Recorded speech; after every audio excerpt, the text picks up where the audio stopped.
Hello friends, welcome to my channel. आज मैं Orissa staff selection commission का जो एक एडवर्टाइजमेंट निकला है उसके बारे में बात करूंगा। उसमें junior engineer civil and mechanical और अदर्स जो पोस्ट निकला है उसके बारे में भी बात करूंगा। तो चलिए बिना टाइम वेस्ट के शुरू करते हैं आज का टॉपिक। तो यहाँ पहले देखिए, ऑनलाइन रजिस्ट्रेशन का जो डेट दिया है, वो जो स्टार्टिंग डेट है वो 20 तारीख को है, तारीख से शुरू होगा, और एंड डेट है 19 तारीख, मतलब जनवरी का 19 तारीख। ठीक है। तो अब देखिए, submission of online application from 20/12/2023, मतलब 20 तारीख से शुरू हो रहा है। ठीक है। तो मोड ऑफ एप्लीकेशन देखिए, ऑनलाइन एप्लीकेशन करना पड़ेगा आप सभी को। ठीक है। www.ossc.gov.in इस वेबसाइट पे जाके आपको एप्लीकेशन करना पड़ेगा। ठीक है।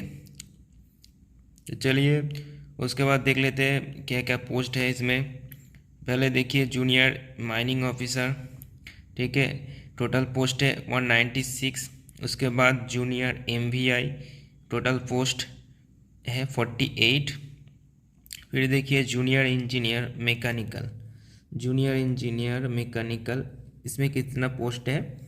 3 पोस्ट है। तो ये जो पोस्ट है ये ग्रुप बी पोस्ट है। ठीक है। और उसके बाद देखिए, जूनियर इंजीनियर सिविल का पोस्ट है, इसमें सबसे ज़्यादा पोस्ट है। तो देखिए 24 पोस्ट है। और फिर देख लेते हैं ट्रेसर का 10 पोस्ट है। लेबोरेटरी असिस्टेंट का 15 पोस्ट है। उसके बाद देखते हैं junior engineer civil Panchayati Raj and drinking water department, इस डिपार्टमेंट में सबसे ज़्यादा पोस्ट है। तो यहाँ पर देखिए 121 सीट है। तो ये भी ग्रुप बी का पोस्ट है। लेवल 9 ORSP 2017, इससे आपको सैलरी दी जाएगी। ठीक है। उसके बाद देखिए इम्पोर्टेंट कि जो जो पॉइंट है मैं डिस्कस करूँगा। ठीक है। तो चलिए यहाँ पर कैटेगरी वाइज जो वैकेंसी है वो इन्होंने बताया है, तो ये आप देख लीजिएगा। मैं डिस्क्रिप्शन बॉक्स में लिंक दे दूँगा, आप वहाँ से चेक कर लीजिएगा। अब देख लेते हैं एजुकेशनल क्वालिफ़िकेशन, क्या क्या क्वालिफ़िकेशन चाहिए आपको। देखिए, पहला जो जूनियर माइनिंग ऑफिसर है उनके लिए क्या चाहिए? The candidate must have passed at least second class diploma certificate in mining engineering, मतलब आप अगर आपका माइनिंग इंजीनियरिंग में डिप्लोमा सर्टिफिकेट है तो आप इस पोस्ट के लिए एलिजिबल हो। ठीक है। उसके बाद देखिए, junior MVI under transport commission cum chairman state transport authority Orissa Cuttack. ठीक है। तो इसके लिए आपको डिप्लोमा इन ऑटोमोबाइल इंजीनियरिंग होना पड़ेगा, 3 इयर्स जो कोर्स है 3 इयर्स का, और diploma in mechanical engineer 3 years का कोर्स। ठीक है। तो उसके बाद देखिए जूनियर इंजीनियर मैकेनिकल। ठीक है, मैकेनिकल को जो पोस्ट है डिप्लोमा इन मैकेनिकल होना पड़ेगा आपका मस्ट। ठीक है, you should have diploma in mechanical engineering. ठीक है। उसके बाद देखिए junior engineer civil under director of municipal administration, तो इसका जो क्वालिफिकेशन है ये भी डिप्लोमा इन सिविल इंजीनियरिंग है। ठीक है। और आपको कंप्यूटर जानना जरूर है इसमें, must be a computer literate. ठीक है, मतलब आपको पूरी तरफ से कंप्यूटर की जानकारी होनी चाहिए। ठीक है। तो चलिए उसके बाद देखिए town tracer under director of town planning, इसमें आपको मैट्रिक पास होना है। ठीक है। और ऑटोकैड जो एप्लीकेशन है उसको आपको ठीक से चलाना नहीं चाहिए। ठीक है। उसके बाद देखिए laboratory assistant diploma in mechanical engineering. ठीक है, मैकेनिकल में डिप्लोमा होना चाहिए। उसके बाद देखिए बहुत सारा पोस्ट है। उसके बाद देखिए फिर जूनियर इंजीनियर सिविल। ठीक है, इसमें जो ये भी डिप्लोमा है, डिप्लोमा इन सिविल इंजीनियरिंग। ठीक है। और एज लिमिट देख लीजिए, एज लिमिट कितना है? एज लिमिट है 21 साल होना चाहिए मिनिमम आपका एज, और मैक्सिमम जो एज लिमिट है वो 38 ईयर्स। ठीक है, 38 साल होना चाहिए, मतलब इसके अंदर होना चाहिए, 21 साल से 38 साल के अंदर। ठीक है। तो उसके बाद देखिए और जो इम्पोर्टेंट टॉपिक है देख लेते हैं। तो जो अब देखिए एग्जामिनेशन प्रोसेस सिलेबस देखिए, ठीक है। पहले प्रिलिमिनरी एग्ज़ाम होगा, उसके बाद मेन रिटन एग्ज़ाम होगा, उसके बाद सर्टिफिकेट वेरिफिकेशन होगा, मतलब डॉक्यूमेंट वेरिफिकेशन।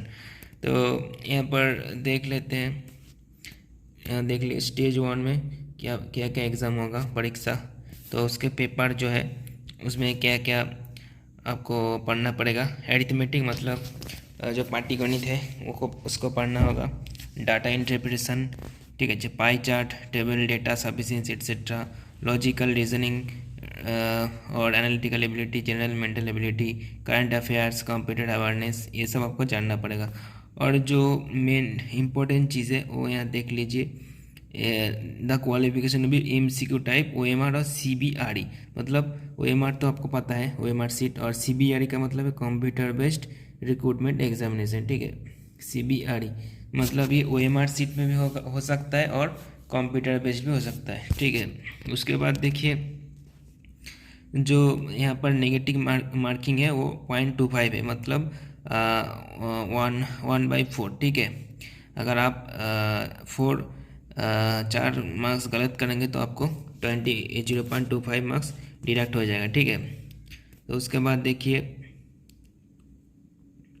स्टेज 2 का जो एग्जामिनेशन है, स्टेज 2 में क्या होगा, मेन रिटन एग्जामिनेशन होगा। मेन रिटन एग्जामिनेशन तो ये टेक्निकल पेपर होगा। पहला वाला जो स्टेज 1 में है वो नॉन टेक्निकल पेपर होगा। उसके बाद अगर आप उसमें पास हो जाते हैं तो उसके बाद टेक्निकल पेपर आपको देना पड़ेगा, ठीक है, जो कि 200 मार्क्स का होंगे।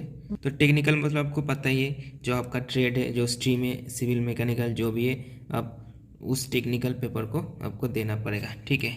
और स्टेज 3 में जो है वो है सर्टिफिकेट वेरिफिकेशन, मतलब डॉक्यूमेंट वेरिफिकेशन, जो आपका जो भी ओरिजिनल डॉक्यूमेंट है, ठीक है, अगर वो सही है तो आपको फाइनल सिलेक्शन होगा। अगर उसमें कोई गलती है तो आपको नहीं मिलेगा सिलेक्शन, ठीक है।